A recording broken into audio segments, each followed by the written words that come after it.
This program is rated TV PG. Some parental guidance for younger viewers is suggested.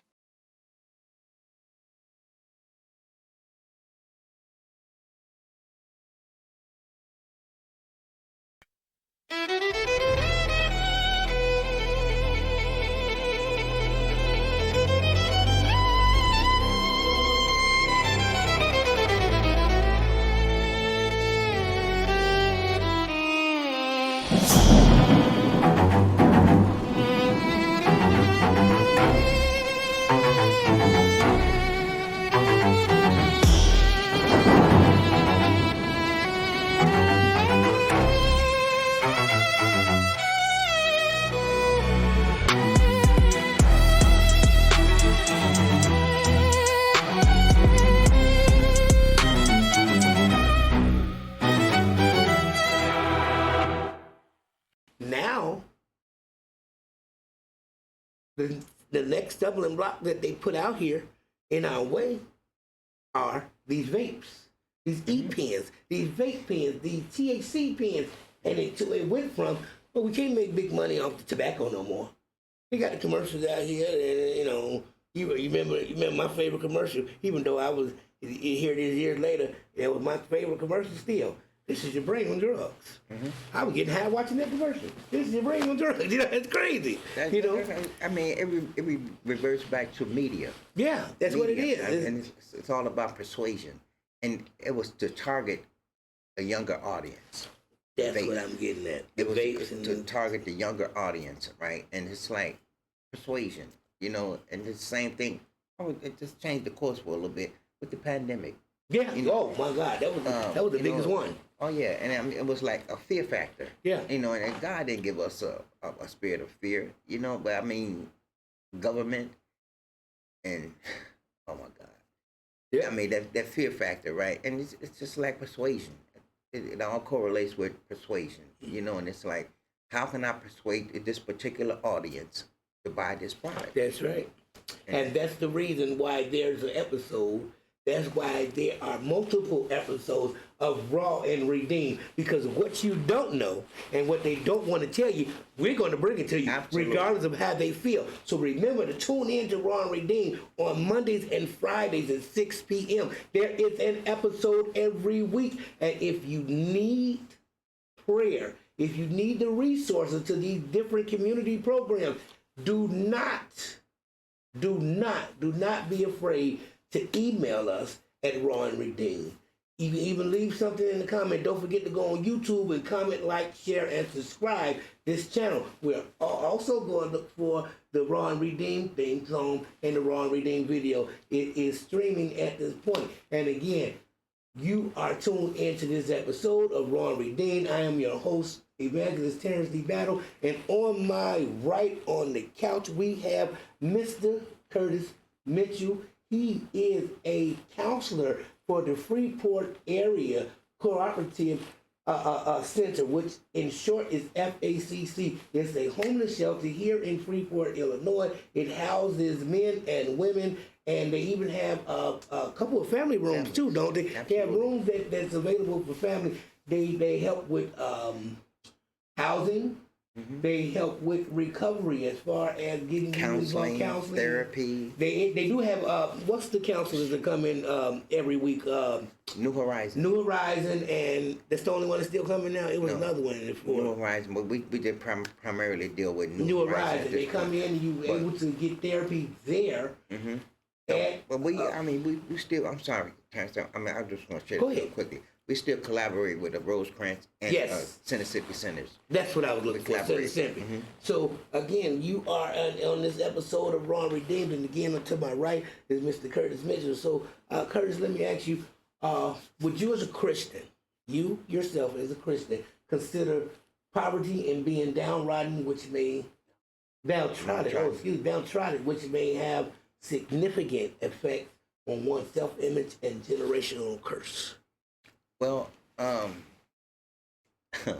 how can I answer that? But I mean, it depends on how a person. But poverty is one thing, right? And I mean,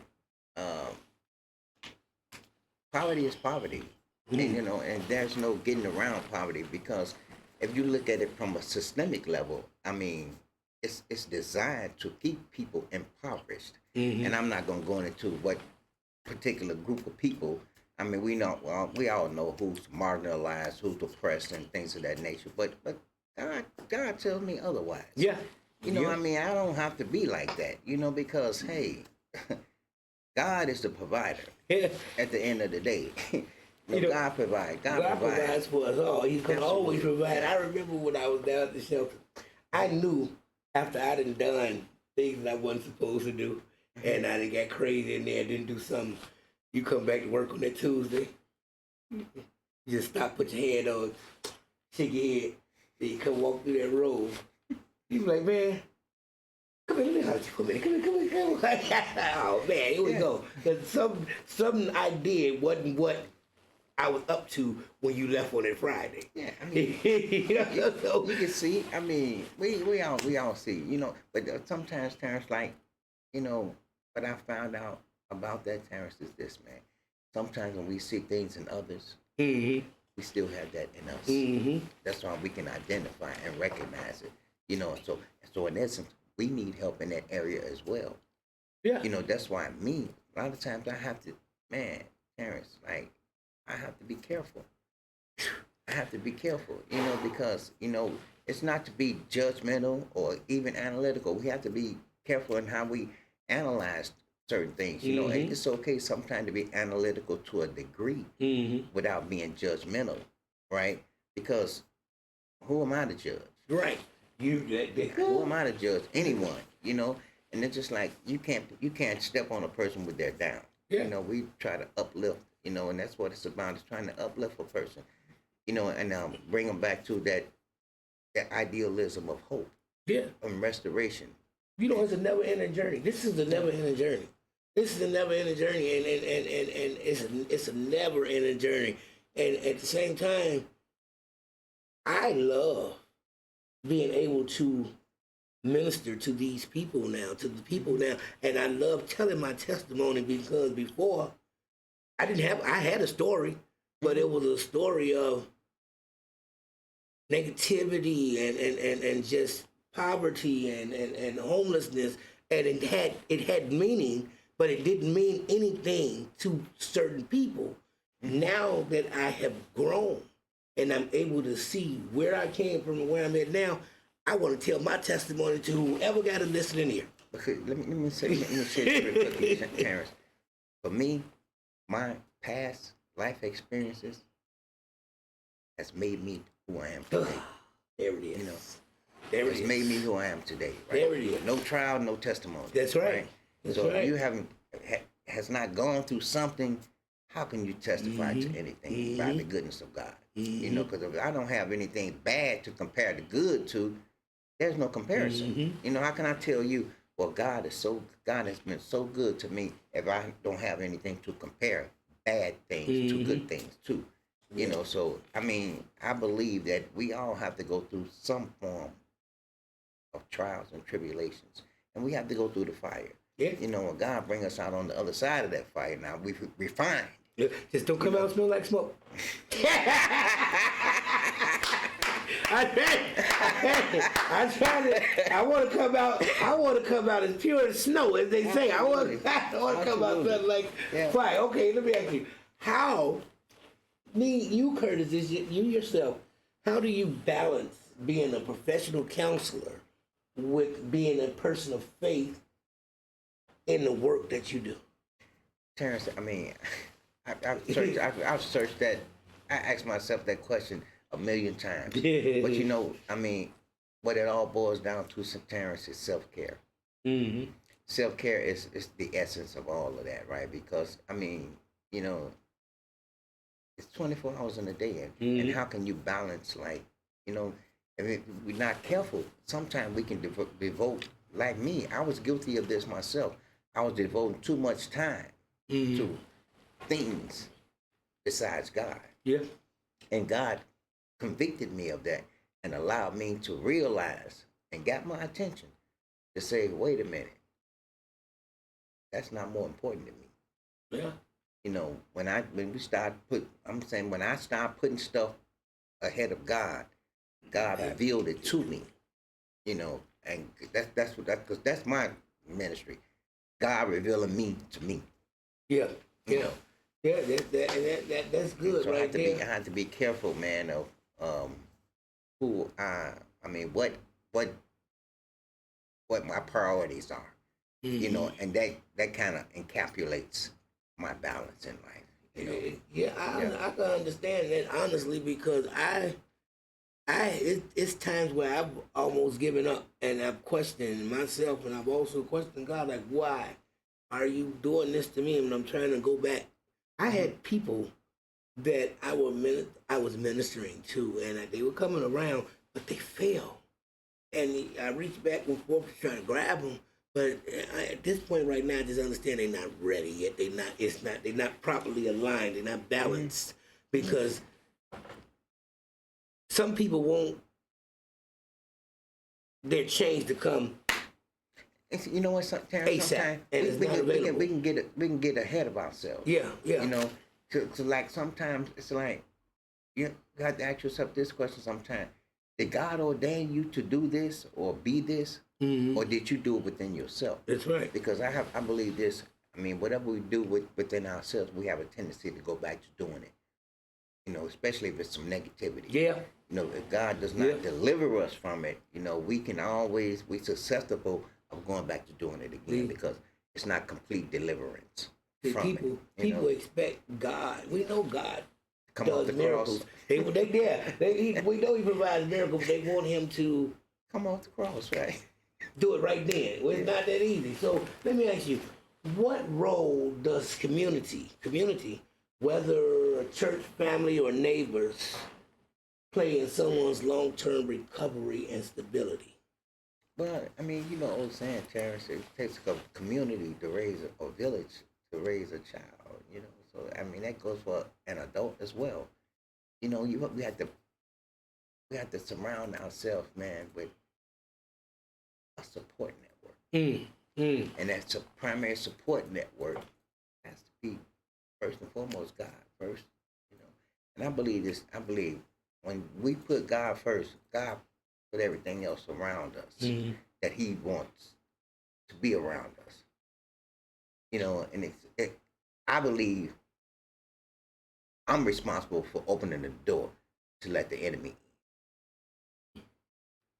I make those decisions, you know, because when I step out of the realm of God, I open the door for that, you know, because God don't bless no mess. You know, God He does not bless mess. So if we open the door, you know, to allow the enemy to come in, you know, it can be tragic. Yeah. You know, it could be very tragic. So, yeah. So counseling in itself is, in this environment, can be emotionally heavy. How do you personally guard your own mental and spiritual health? I set boundaries. I have to set boundaries, right? And you know, it's just like talking, like you and I sitting here talking. Like, I mean, I have to have someone, you know, spiritual to talk with, you know, and primarily God, you know. And you know, sometimes God to give me answers to the questions I ask him. He'll answer it, or he'll show it to me in manifestation. He'll show it to me, you know. And this is one of my I bet. my wife. I bet. She's oh my God, They're right. Monumental. Yeah. Spiritually, yes. Monumental, and keeping me on my square. I'm glad you did that. Cause let's go into and let's go flip this because I knew, you know, we're gonna have to shout out to your wife, but we want to know as a counselor and being a spiritual counselor and knowing what you do. I would want to know a little bit more about Curtis Mitchell, age, what's your age, your profession, and how long you've been married, and you know, you already told us you originated from Chicago, so. Yeah, I mean, yeah, I've been married to Victoria for going on 9 years now, right? And is it perfect? By no means. No way, yeah. By no means. and it's a job, Mm-hmm. and it takes work, and it's not always 70-30, 80-20, or 60-40, none of that. We have to be right here, and Okay. but God has to be in the forefront, Okay. and it's like being married is it's a hard job, man. Being married is hard because I was never married before, and it was something new to me, and I had to change a lot of things, man. I really I had to become accustomed to different things, Okay. and I had to be submissive, just like I have to be submissive to God. I had to be submissive to my wife too. I had to learn that, and that wasn't easy for me because I was different. I was used to a whole different lifestyle. Yeah, I bet. A whole different lifestyle. I was had to learn to put the seat down. Yeah. Yeah, that. So let me ask you, yeah. what are some of the misconceptions people have about the homeless population that you wish you could correct? That everybody walk down. I mean, every homeless person walk down the street with a shopping cart and raggedy, and that's we know that's not true. that's not true, right? Because like I alluded to earlier, I mean, anybody can be homeless. I mean, things can happen. Yeah. Some hardships, some crisis can transpire in a person's life, but a person can become homeless. Yeah.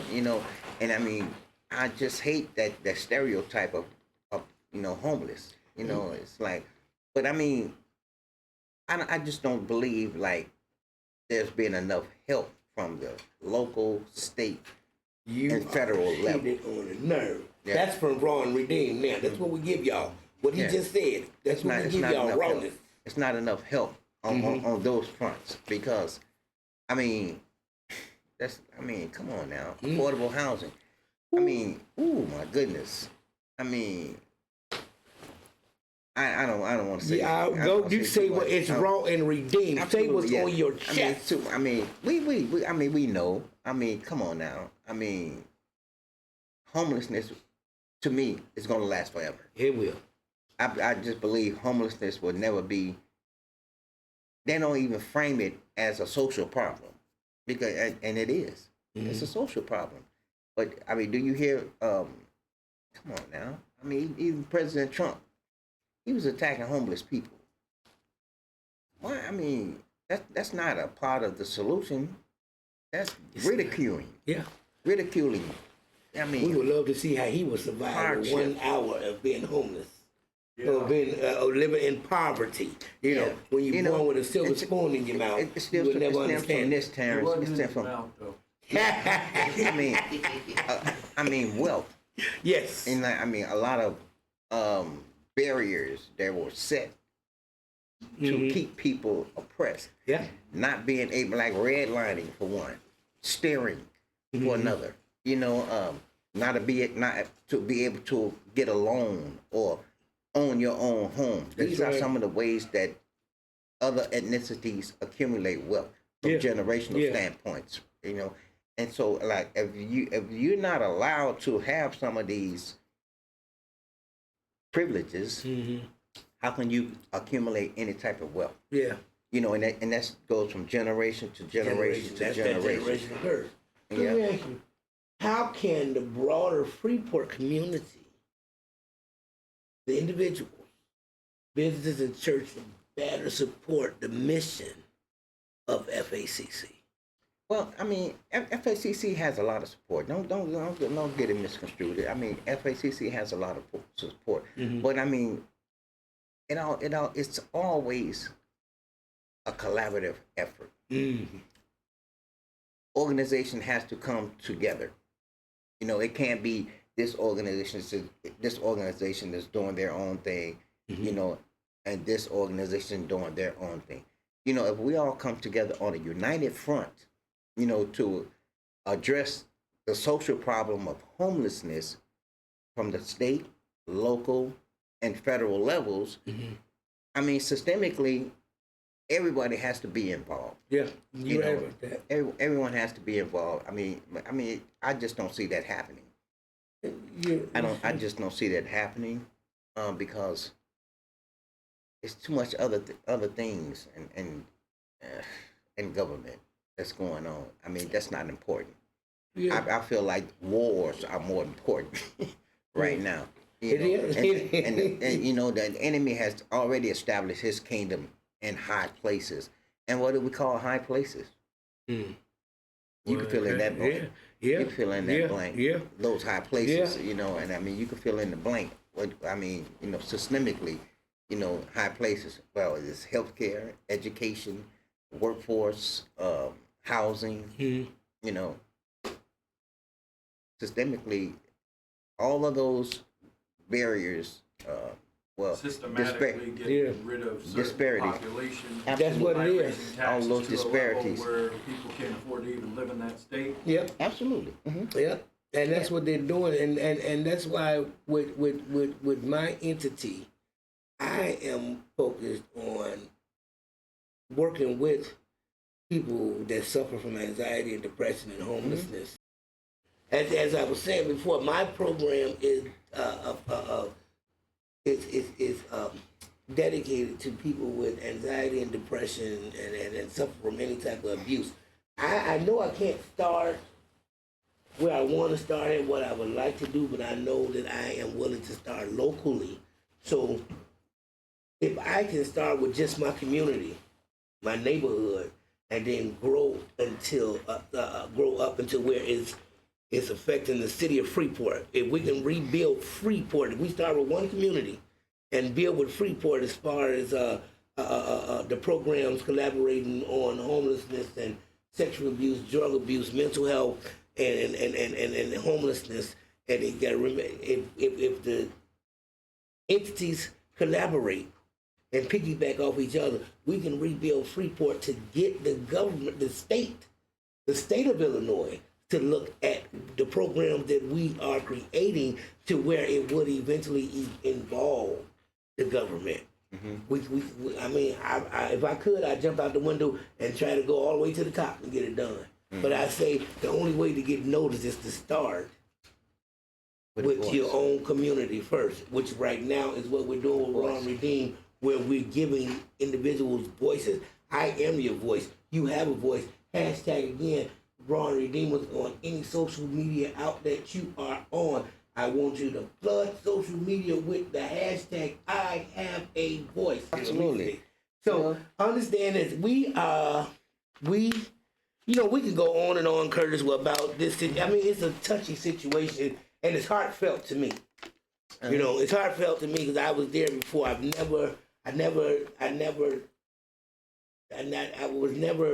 would have never been able to tell myself I would have been in that position. But with me coming out of it, I'm able to tell the story that I was in that position. But you know what, Terrence? I think humility is a key aspect to all of that, right? Mm-hmm. Because first and foremost, we have to humble ourselves to even come to a place of understanding and say, I'm homeless. The reality really when it sets in. The reality when it sets in. Homeless. The reality when it sets in, brother. I need help. I talked about so many people in my come up, in my days when I was in my narcotic days and I'd never be home. Brother, I was sleeping in a park in below zero weather before I came to Freeport. That phone call I made to you was the last phone call I made on my cell phone before they cut my bill off. And I was sleeping in a park. It was below zero. It was February. I'll never forget it. It was that cold outside and I was sleeping in the park. And that reality that sat in when I made that phone call. Either you going to make this phone call and go get some help, or you going to freeze to death out here in this park. Mm-hmm. Yeah, and I told you on that phone, I never forget it, I say, I don't have no way to Freeport to get in that shelter. He say, well, I kind of can't help you with that. But I'm telling you, there's a bed available, and if you get here, you here. Yeah. And that stayed in my mind, and stayed in my mind, and stayed in my mind, and that next afternoon, I was in Freeport knocking on the door. Let me in. I knew it was time. And you know what, Terrence? A lot of people don't come to that point, Terrence, of humility and being humble enough to say, I need help. Yeah. I'm going to the shelter. I don't care what anyone thinks about me. I need help. You know, not realizing, you know, there's so many resources, man, to get you back in the game, so to speak. You know, get you back in the game. You know, and I mean, FACC has a lot to offer. I mean, there's some negative things. I mean, come on now. I mean, more positive than negative. You know, and it's always a way to give. So to the Raw and Redeemers, I want to say thank you for tuning into this episode of Raw and Redeemed. You know me. I am your host, Evangelist Terrence Battle. Here's Curtis Mitchell of FACC. Curtis, if you can, as we're closing out, can you tell the audience how they can get in contact with FACC? The address, telephone number, if you can just spit it off the top of your head. Once again, the Freeport Area Church Cooperative, FACC, is the acronyms. It's located at 514 South Chicago Avenue, and the telephone number for FACC is 815-233-0435. Once again, that's area code 815-233-0435. If you're in need of any crisis, you need shelter, if you're homeless, there's a waiting. There's a FACC website. You can go on the website and you can put your name on the waiting list, or you can just come down to the shelter personally and just fill out an application and put your name on the waiting list, because I mean, people come and go out of the shelter all the time, so beds become available like instantaneously sometimes, you know.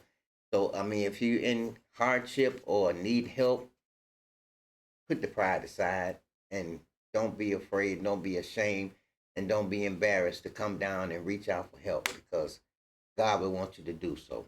Yes. Yeah. Hashtag I have a voice. Hashtag I have your voice. And Raw Redeemers, we just want to thank you for tuning in to this episode. I want to thank you, Curtis Mitchell, for gracing the couch, even though we didn't get too much of a hot seat on you this time, but we get you back again. Just know you are family and you are a welcome guest to Raw and Redeem at any time. Thank you for having me. Big ups to you're very welcome. Big ups to DJ Life and Terry Funny Guy, the production team. We got to give shouts out to the executive producer, Edwin Collin, and understand this, that we are bridging the gap in our community by spreading good, clean, and Christian entertainment. So remember to tune in at 6 p.m. on Mondays and Fridays to Raw and Redeemed.